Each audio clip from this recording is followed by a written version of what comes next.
What's going on, everybody? Just going to go over just the basic overview and positioning for P1 Mythic Sark for us. Hopefully give us a little bit of a head start and not have to learn on the fly. So feel free to pause the slide. I got some key timings here, as well as the Mythic changes. I'm going to reiterate the same thing that's been true on all difficulties, but the two main things to know here are we're going to basically have two groups throughout P1. There's a melee group and a range group. Melee will always be baiting breaths to very specific locations, and ranged will be baiting bombs to very specific locations. So keep that in mind. As far as Mythic changes, we all start with 2 stacks of Oppressing Howl, and in order to get rid of both stacks, you need to get hit by the Breath and the Disintegrate once. You cannot get hit by 2 breaths to remove both stacks. It has to be one of each. Any of the bomb mechanics throughout the entire fight are going to leave a black hole on the ground, which is this fun little thing here. And if you touch that black hole, it will teleport you underneath the platform and you instantly die. One caveat there is I think if you have like a mage, you can alter time it. Or if you are a warlock, I think you can port it. Or a monk, I think you can port it as well. So it might not insta-kill you. You can do some shenanigans there if you accidentally touch one. And then whenever anyone goes downstairs as well, so if you get 10 stacks of the Emptiness to Stars debuff or whatever it's called, it will send you downstairs, and wherever you were when you went downstairs is going to leave that lovely black hole as well. So the big thing with Mythic is going to be managing where those black holes get placed throughout the platform, throughout P1 and P2 to give us room in P3. All right, so let's go through P1 real quick. So P1 is going to start sort of like this. Ranged and ranged healers are going to be stacking up in this little corner here. We're going to have 2 gates that are pre-placed since we have 2 warlocks. We're going to have a gate from this stack position into the inner circle here. And then we're going to have another gate from basically down in this corner in this circle up to where triangle is. And I'll go over what we do with those gates. Basically, it's the very first part of the phase for this gate and the very last part of the phase for this gate here. So the first thing that happens in the fight are bombs. I think the bombs literally happen like 4 seconds into the fight. We're going to be lusting on pull and potioning.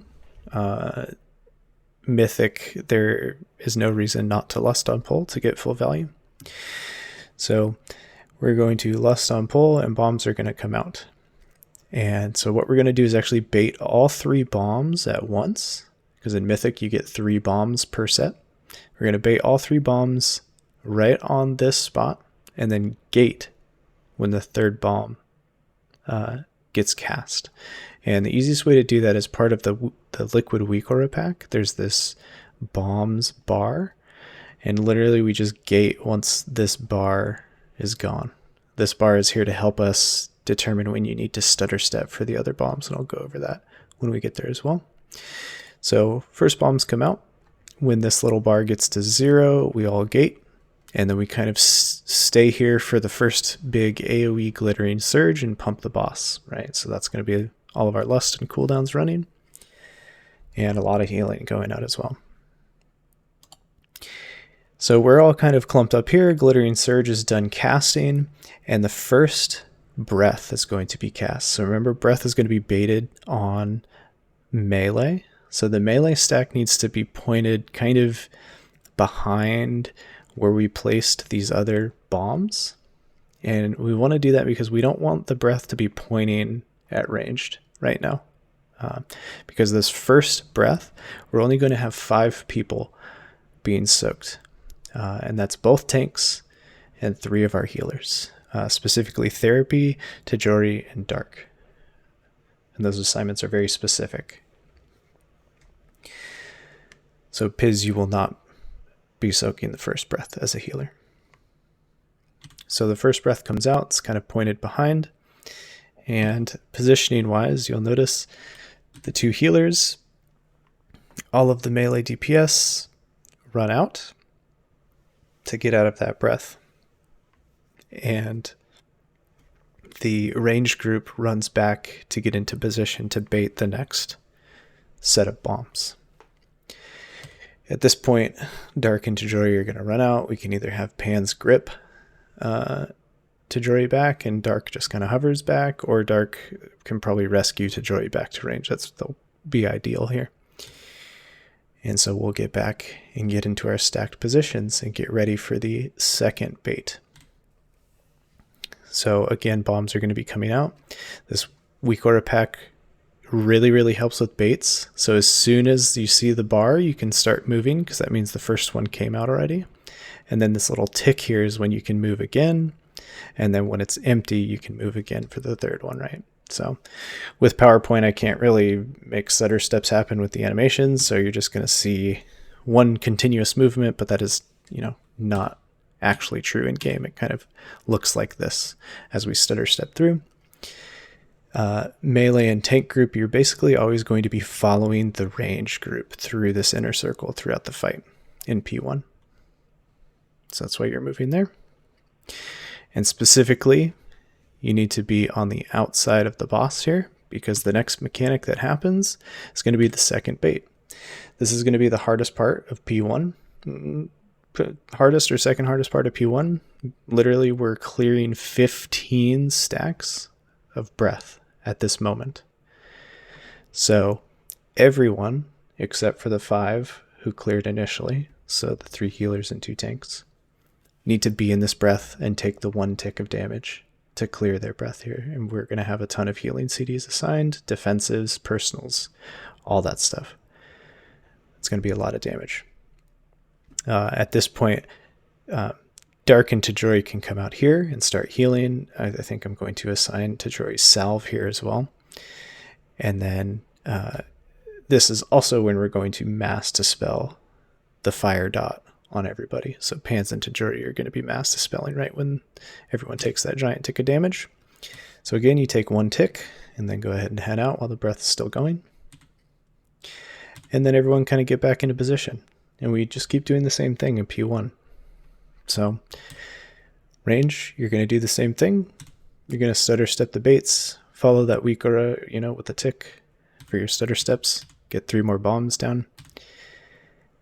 And melee, at this point, you're going to kind of be on the inside of the boss if you can, because the next breath that happens, you just want to point it away from the ranged. You just never want to point this breath towards the ranged except for that second breath, right? Because we don't want people to accidentally get hit. At this point, no one should be touched by this breath at all.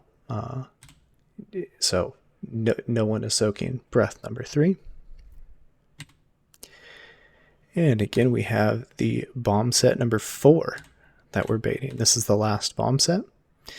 And ideally, we want to never put bombs past this little line here, because we want all this space in P2 for the other mechanics. And we'll get to P2 later. Not in this video, next video. And again, tanks melee, you're going to be trying to continuously follow the range group on that inner circle. And then lastly, in order for everyone to clear their disintegrate, we're going to have a weak aura assign 1 person based on a class priority system to go behind the raid with their disintegrate, which they will do. And everyone moves in. This is only if you still need to clear disintegrate, because again, throughout the fight, 2 people at a time are going to be targeted by disintegrate.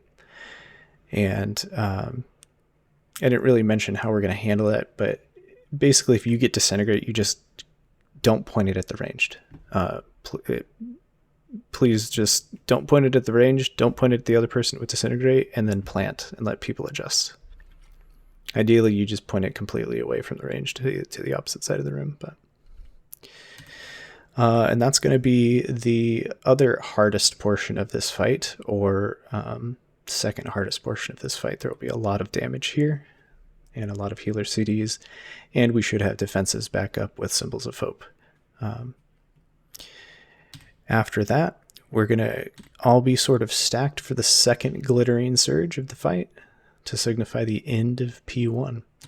As soon as Glittering Surge is done, the boss jumps over to his little stained glass window, and we gate over to Triangle. And we pixel stack on Triangle to go downstairs for the first intermission. That is P1 in a nutshell. Hope you enjoyed. Good luck.